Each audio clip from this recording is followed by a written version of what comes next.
You know, at the end of every year, wrestling fans often look back at the controversial things that happened in the previous 12 months and they would say, well, I don't know how that's all going to get topped, but I think it's safe to say that 2015 is definitely in the running for the wildest year ever.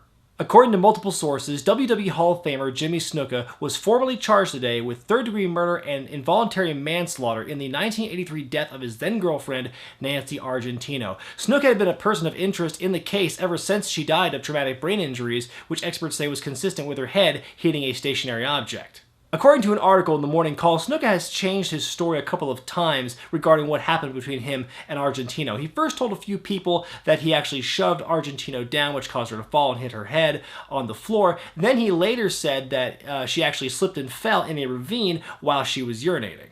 Snuka was never charged with the crime until today, after authorities reopened the case and presented it to a grand jury after much pressure from Argentino's family. In my opinion, with the conflicting stories and Snuka's alleged history of abuse toward Argentina before she died, I'm not entirely surprised by this new development. It really sucks for the victim's family to have waited this long for something to happen in the case, while at the same time you have to feel sorry for Snuka's family as well, his wife and his children, for what they've gone through over the last 30 or so years. The fact that the grand jury has found enough evidence to charge Snuka with the crime leads me to believe this is not going to end well for him.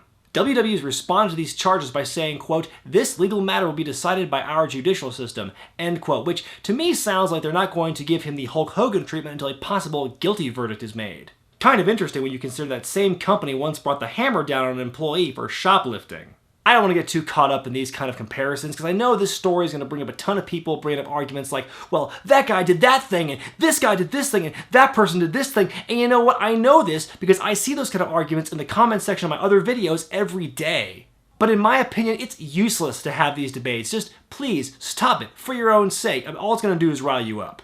WWE's disciplinary decisions, they change with the wind. There's no point in trying to determine or establish a single honor code with this company because the way they punish people is so erratic. It's worse than the NFL. I could rail against the company for that, but like I said earlier, there's no point in getting angry over that anymore. I feel like I'm now jaded to the wild mood swings of Vince McMahon. Kalisto once cheated on a 10th grade exam? Fire him! Baron Corbin skinned a dog last week?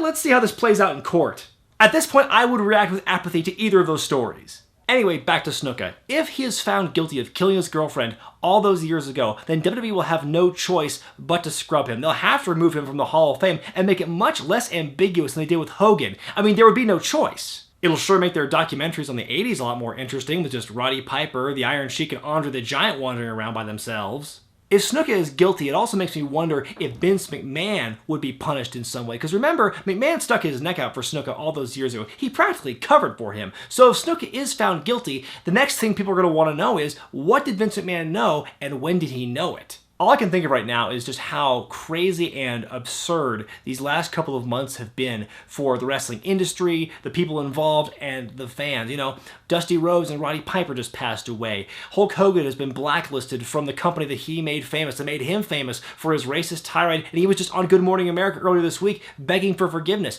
Bram from TNA was arrested for alleged assault. Seth Rollins' girlfriend was fired for having old pictures on her Instagram of swastikas. A major wrestling organization is on the verge of collapsing. This is insanity, and we have 4 months left in the year. Anything could happen at this point. All I know right now is that the stuff going on in real life is way more captivating than the stuff presented on TV these days. I just hope the pendulum swings the other way very soon. So what do you think of Jimmy Snuka's new charges? What do you think will happen if he is found guilty? Does simply being charged with the crime affect his legacy in your opinion? Let me know in the comment section below. Be sure to thumbs up this video, subscribe to Wrestling with Regret, and buy the t-shirt. I'm Brian Zane, and I'll see you next time.